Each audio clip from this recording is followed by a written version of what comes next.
Welcome to the fifth and final week of Connect Groups for this session. I'm dropping in for a few moments to join you so that I can make sure that your group stays connected and in sync with all of our other Connect Groups at Fusion City Church. Be sure that you're staying in the loop with all things Fusion. Check out the Church Center app. This is the app that Fusion uses for all of our events, our sermon notes, our videos from Sunday service, Connect Group communication, me time schedule, and the app even keeps up with your volunteer weekends. The app is a great resource for you to take advantage of, so use it.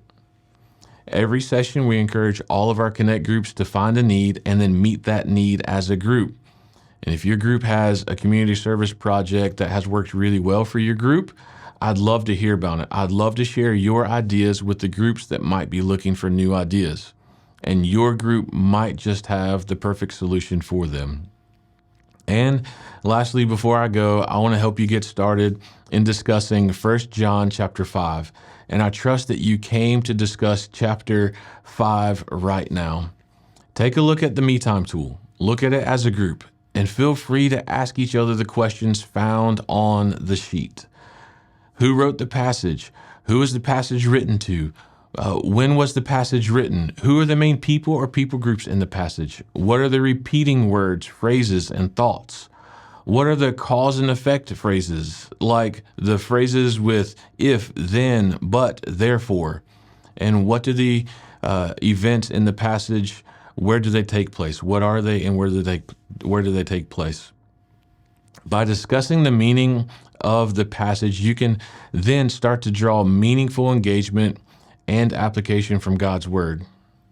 Be sure to ask follow-up questions that will help you dive a little deeper in the Bible. What does this passage show me about Jesus? What can I do because of this passage that will make me more like Jesus? What is my prayer as a result of the passage? And what are the things in this passage that just doesn't make sense to me?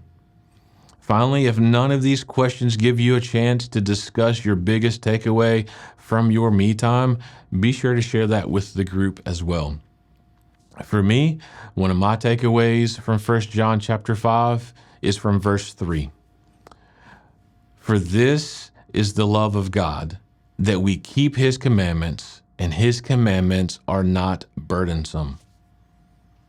This has kind of got me thinking. When God shows me something that needs to change in my life, is that a burden for me? And after some thought, I have to say, no. Once we concede to God's direction in our life, there is only joy and peace. The burden is whatever sin is imprisoning us. God's way really is the best and most rewarding way. Now, I said earlier that I want to help you get started with discussing 1 John chapter 5. So don't let my thoughts be the only conversation that you have about this chapter. Each one of you has your own individual takeaways as well, so be sure to discuss those.